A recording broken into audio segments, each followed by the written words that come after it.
Olá, meus amores, tudo bem com vocês? Espero que sim. Hoje daremos continuação ao nosso estudo sobre o Segundo Reinado, esse período que vai, como já vimos, de 1840 a 1889. Essa é a quarta parte de nossa aula. Falaremos hoje sobre as tentativas de industrialização ou surto de industrialização ocorrido no Segundo Reinado e a vinculação desse surto de industrialização com a Lei de Terras e a Lei Eusébio de Queiroz. Vamos lá? Iniciaremos falando sobre a Lei de Terras de 1850. Vocês podem observar que a data da promulgação dessa lei é a mesma da Lei Eusébio de Queiroz. Vimos na aula passada que a Lei Eusébio de Queiroz aboliu o tráfico negreiro, ou seja, a partir de 1850 não podia mais haver tráfico de escravos para o Brasil. Vimos também que essa lei ela leva a uma liberação de capitais que seriam investidos em outros setores econômicos, como por exemplo as indústrias, que veremos na nossa aula de hoje. Mas e a lei de terras? De que maneira ela está relacionada com a Lei Eusébio de Queiroz? Bem, devemos entender inicialmente a forma como a terra ela será distribuída no Brasil até 1850. Desde o estabelecimento das capitanias hereditárias e a doação das sesmarias, vimos que toda a terra no Brasil ela era doada para membros da nobreza ou da burguesia portuguesa, ou seja, a terra estava concentrada nas mãos de poucas pessoas e de uma elite, essa elite que se torna a elite agrária no Brasil. Bem, a Lei de Terras, ela vai estabelecer que a partir dessa data, a terra não poderia mais ser doada, ela teria que ser comprada. Observem bem, proibia o acesso à terra por doação ou ocupação. A terra, a partir de então, teria que ser comprada. Restringe-se assim o acesso à terra a imigrantes, ex-escravos e homens livres e pobres. Ou seja, a única alternativa dessas pessoas passa a ser trabalhar nas terras de grandes proprietários. A intenção da lei, na verdade, vai ser justamente impedir o acesso de pessoas pobres à terra, consolidando o latifúndio no Brasil, ou seja, consolidando as terras nas mãos de poucas pessoas. A terra passa então a ser uma mercadoria extremamente valiosa, uma mercadoria. Se ela não era mercadoria até 1850, ela passa a ser. Essa situação, ela vai permanecer ao longo de toda a nossa história, mesmo com as tentativas de promover uma distribuição de terras em alguns momentos da nossa história, foram poucos esses momentos, mas o que culmina em uma situação que até hoje o Brasil vive, ou seja, o Brasil é um dos países com a maior concentração fundiária do mundo. Abordaremos esse tema em uma aula específica, em uma aula apenas sobre a questão agrária no Brasil. Mas de que maneira, então, a Lei de Terras, ela também está vinculada às tentativas de industrialização no Brasil? Bem, tanto a Lei Eusébio de Queiroz quanto a Lei de Terras, elas vão, na verdade, consolidar o poder de uma elite agrária no Brasil. A Eusébio de Queiroz, ao liberar capitais que seriam investidos, como já disse hoje e em aulas anteriores, que vão ser investidos em outros setores econômicos. E a Lei de Terras, ao consolidar as terras nas mãos de uma elite no Brasil. Ou seja, temos aí a confirmação desse poder nas mãos de uma minoria.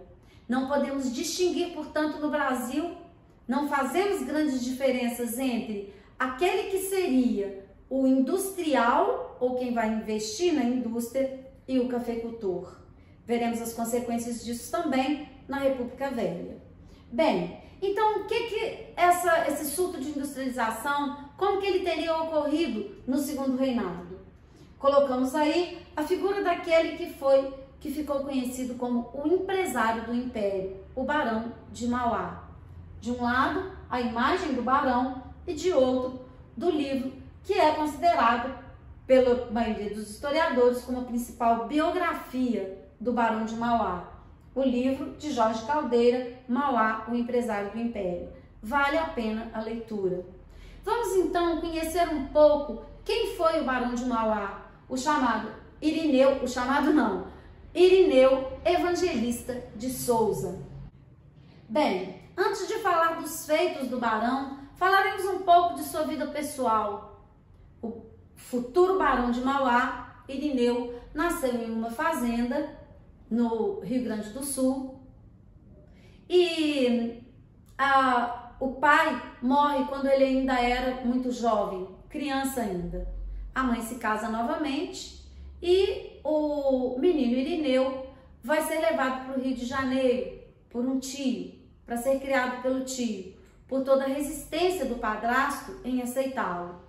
Ele começa a trabalhar para o tio, já desde cedo mostra a sua brilhante inteligência, acaba depois da morte do tio indo trabalhar para um grande comerciante, se destaca principalmente pela sua agilidade com contas e isso vai acabar levando então muito cedo Irineu Evangelista de Souza a se destacar nos negócios, acaba indo trabalhar para um inglês que aqui no Brasil estava, e tudo isso levaria aí o Barão de Mauá a despontar como o grande empresário que foi no segundo reinado. Ele acabaria promovendo grandes mudanças no segundo reinado, como as que podemos observar aí. A construção da primeira ferrovia, ligando Petrópolis ao Rio de Janeiro. Muitos vão atribuir ao Barão de Mauá o título de testa de ferro dos capitalistas ingleses. De fato, ele tinha uma relação muito íntima com os ingleses. Só que essa relação não, pelo menos em minha opinião, e essa é minha opinião, não fez com que o Barão de Mauá ele servisse única e exclusivamente aos interesses dos ingleses, mas promovesse transformações aqui no Brasil que talvez pouquíssimos homens tenham tido a capacidade de promover. Ele vai também construir estaleiros em Ponte de Areia para a fabricação de navios. Até então, tínhamos navios à vela e esses navios passam a ser navios a vapor, o que vai representar uma grande inovação, especialmente na Guerra do Paraguai, quando esses navios são usados, e podemos atribuir, pelo menos em parte, o sucesso do Brasil na Guerra do Paraguai, veremos isso em outra aula, a essa modernização do Brasil nesse período da Era Mauá, especialmente os navios a vapor. Temos também a construção de companhias de navegação a vapor no Rio Amazonas e no Rio Grande do Sul, que vamos projetar a seguir. A imagem, então, essa imagem, que é da ferrovia, essa imagem que é de Ponta de Areia. Então, olha só, vamos falar também de outras inovações do Barão de Mauá, como a instalação do cabo submarino que ligou o Brasil à Europa pelo telégrafo, uma grande inovação pela própria possibilidade de comunicação que representa, dispensa mais comentários, a fundação do Banco Mauá e a reorganização do Banco do Brasil com a reestruturação das finanças no segundo reinado, a iluminação a gás do Rio de Janeiro.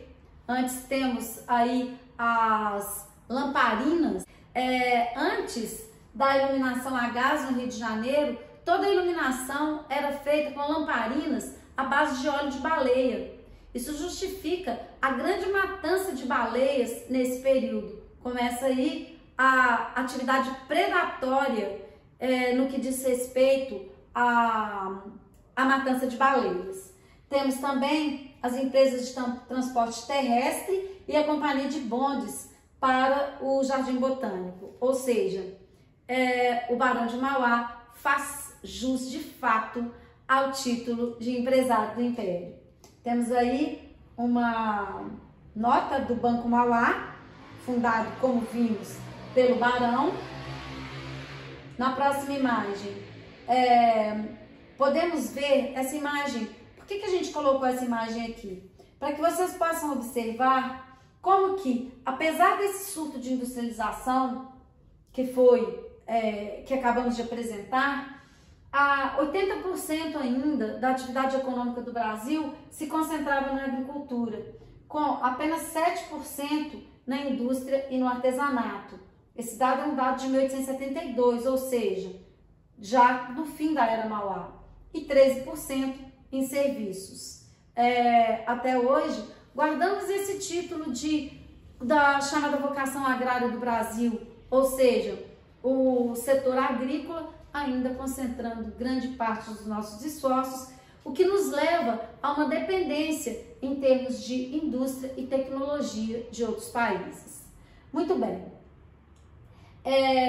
Temos aí agora um trecho do filme Mauá, que foi o filme indicado por mim para que vocês assistissem. Vamos lá? Vamos assistir? Vossa Majestade, eu fico muito grato por me receber nesse momento em que todos me voltam as costas. Confesso que estranhei esta audiência. Não consigo imaginar o que o senhor tem a me dizer. Pois é exatamente aí que está o problema. Não tenho nada a falar a Vossa Alteza. Não tenho nada a lhe dizer. A não ser que... lamento muito. Lamenta? Lamento. Lamento ter errado durante tanto tempo. Não ter lhe dito antes o que vou lhe dizer agora.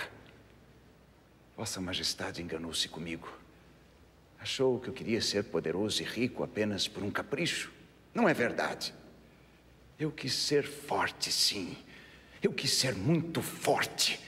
Porque desde cedo descobri que só assim poderia sobreviver. Descobri logo que a minha vida, que o meu futuro estariam ligados ao destino do Brasil. Se o Brasil crescesse, eu cresceria junto. Eu quis ser poderoso para transformar o império, para enfrentar de igual para igual as nações poderosas, o interesse das elites. Várias vezes, minha sorte esteve em vossas mãos. No momento decisivo, elas me faltaram. Perdi. Mas o que Vossa Majestade não se dá conta é que o Brasil perdeu ainda mais. Essa derrota vai nos custar séculos, Majestade. Também prometeu. Ousou roubar o fogo dos deuses. E como ele acabou? Tendo as entranhas devoradas por abutres. Os deuses são cruéis contra aqueles que os desafiam. Felizmente, o imperador é apenas um ser humano, Visconde. Muito culto, que ama a ciência, mas que na condução do império parece desconhecer Galileu. Vossa Majestade acredita que a Terra está imóvel, que o Sol gira em torno dela? Deseja que o Brasil fique estático? Eu lutei para que tudo se movesse, os homens, as ideias, a economia. Perdi. Mesmo assim, o Brasil se mexeu, Majestade, porque é a lei natural das coisas. Achei muito interessante a sua palestra, Visconde. Adoraria continuar esta conversa tão estimulante. Quem sabe o senhor queira voltar outro dia? Acho difícil, Majestade. Estarei muito ocupado reconstruindo minha vida. O senhor pode se retirar.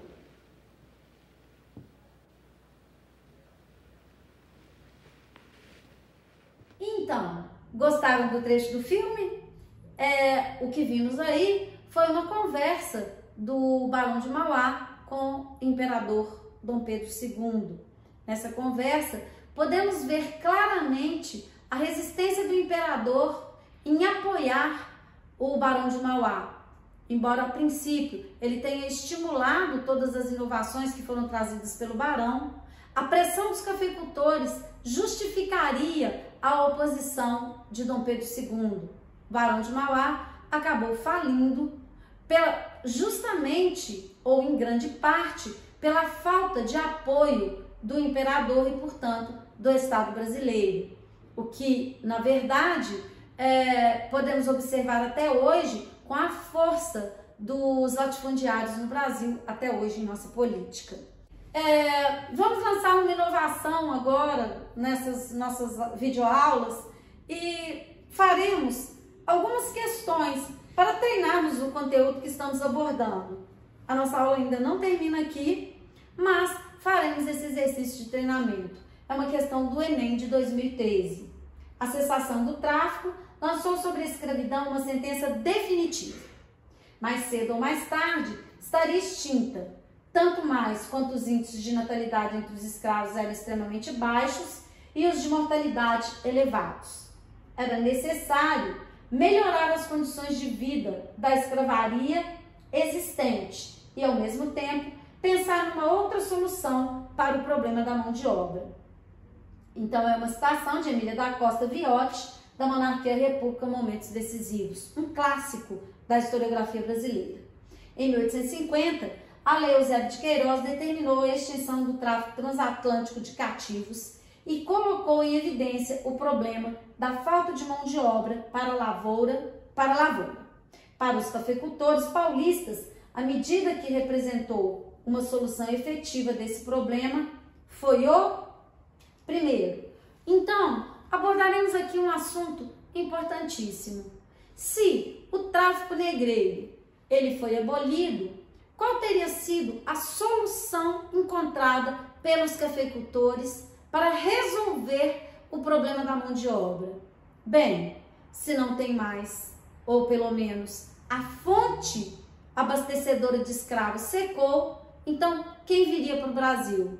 Abordaremos isso na sequência de nossa aula. A solução foi a vinda de imigrantes. Vamos nas opções. A primeira, valorização dos trabalhadores nacionais livres, sabemos que não.